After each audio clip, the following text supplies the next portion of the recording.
இன்றைய நாளொரு சிந்தனை நிகழ்ச்சிக்கு உங்களை வரவேற்கின்றேன். இன்றைய நாளொரு சிந்தனை நிகழ்ச்சியில் நான் சொல்லப்போவது பிஸ்னஸ் செய்கிறவர்களுக்காக. என்னென்னு சொல்லி பார்த்தீங்கன்னு சொன்னால், இன்றைக்கு உலகம் முழுதும் நெருக்கடியான காலமாக இருக்கிறபடியால் பிஸ்னஸ் செய்கிற நீங்கள் கவனமாக நிதானமாக சிந்தித்து செய்யுங்கள். அதிகம் முதலீடுகளை போட்டு செய்யாதீங்கள். உதாரணத்துக்கு உங்களிடம் 1,00,000 யூரோ இருந்தால் அதில் ஒரு 50,000 யூரோ போட்டு பிஸ்னஸ் செய்யுங்கள். அப்போ இதில் விழுந்தால் கூட அடுத்ததில் நீங்கள் இன்னொரு பிஸ்னஸ் செய்து நிதானத்தோடு செய்து உங்கள் வாழ்க்கையை நடத்த முடியும். முடிந்த அளவுக்கு பார்ட்னர்ஷிப்பை குறைத்து கொள்ளுங்கள், தவிர்த்து கொள்ளுங்கள். தனியத்தை நீங்கள் செய்ய கற்றுக்கொள்ளுங்கள்.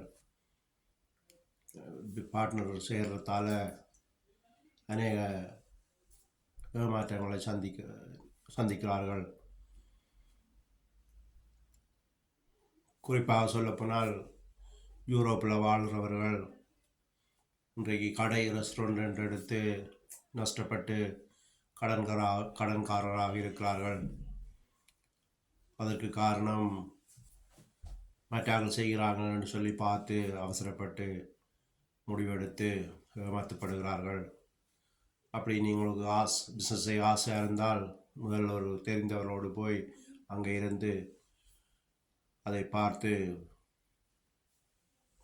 1 மாதமோ 2 மாதமோ அவர்களோடு போய் நின்று அதை பார்த்து கற்றுக்கொண்டு அதுக்கு பிறகு நீங்கள் முடிவெடுத்து நிதானமாக சிந்தித்து துவங்குங்கள்.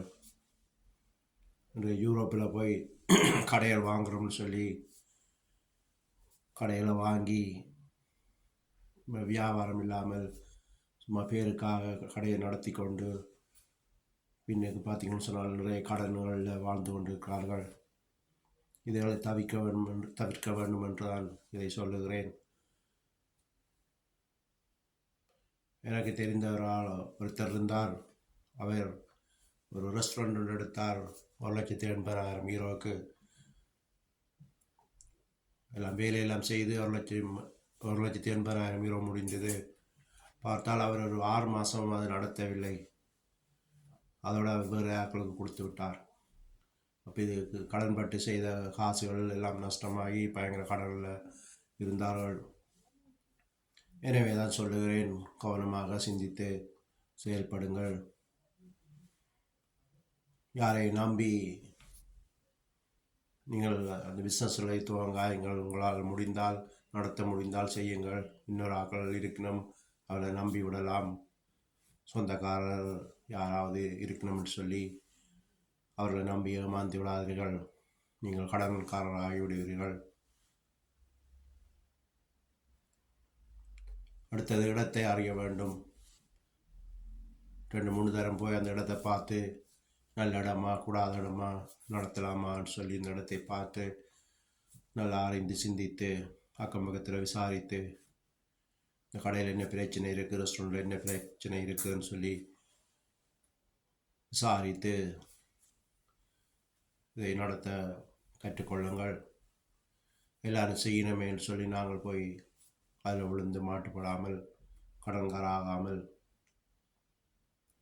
அதில் நிதானத்தோடு இதை செய்ய வேண்டுமாக உங்களுக்கு ஆலோசனை சொல்லுகிறேன். இப்போது உங்களுக்கு ஆசிர்வதிக்கப் போகிறேன். நன்றி ஏசப்பா, நன்றி. இன்ற நாளுக்காக நன்றி. இயேசுவின் நாமத்தினால் செபிக்கிறேன். ஏசப்பா, இந்த வீடியோ பார்க்குறாக்கள் யாராவது பிஸ்னஸ் செய்து நஷ்டப்பட்டு இருக்கலாம், வாழ முடியாது, எங்களால் தொழில் செய்ய முடியாதுன்னு சொல்லி வேதனையோடு இருக்கிறவர்களுக்காக செபிக்கிறேன். அறியாமல் தெரியாமல் செய்த பிரச்சனைகளால் மாட்டுப்பட்டு இருக்கிறவர்களுக்காக செபிக்கிறேன். அவர்களை விடுதலை ஆக்குங்கள்.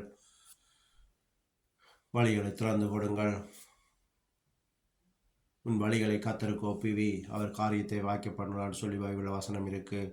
நீங்கள் ஏதாவது செய்ய முதல் கர்த்தருக்கு தெரியப்படுத்துங்கள். ஏசப்பா, நான் இதை செய்ய போகிறேன், எங்களை ஆசீர்வதியுங்கள், தடைகளை நீக்குங்கள், தேவைகளை சந்திங்கள், பண தேவைகளை சந்திங்கள் என்று சொல்லி செபித்து விட்டு இந்த காரியத்தை செய்யுங்கள். அப்போ உங்களுக்கு ஒரு விடுதலை இருக்கும். நல்ல ஆசீர்வாதம் வரும். அதற்கு முதல் நீங்கள் கண்ணூருக்கு ஆசிரிக்க வேண்டும். ஏசப்பா மற்ற கண்ணுகள் எங்களுக்கு அவர்களோட கண் படாமல் எங்களை பாதுகாத்துக் கொள்ளுங்கள், எங்களோட கூட இருந்து இந்த தொழிலை நடத்துங்கள் சொல்லி நீங்கள் செவித்து விட்டு தொடங்கும் போது அது முன்கூட்டியே இந்த பலவானை கட்டுறன்னு சொல்வார்கள். அப்போ முதல் செவித்து விட்டு செய்தோம்னு சொன்னால் அந்த கண்ணுகள் எங்களுக்கு படாது. எனவே தான் சொல்லுகிறேன், இயேசு கிறிஸ்துவின் நாமத்தினால் செபிக்கிறேன். ஏசப்பா அந்த பார்க்குற வீடியோ பார்க்குற ஒவ்வொருத்தரையும் ஆசீர்வதிங்கள், தேவைகளை சந்திங்கள், கடன் பிரச்சனையிலிருந்து விடுதலை ஆக்குங்கள். இயேசுவின் நாமத்தினால் செபிக்கிறேன் நல்ல பிதாவே. ஆமேன், ஆமேன், ஆமேன். இதுவே இன்றைய நாள் ஒரு சிந்தனை நிகழ்ச்சி. நன்றி, வணக்கம்.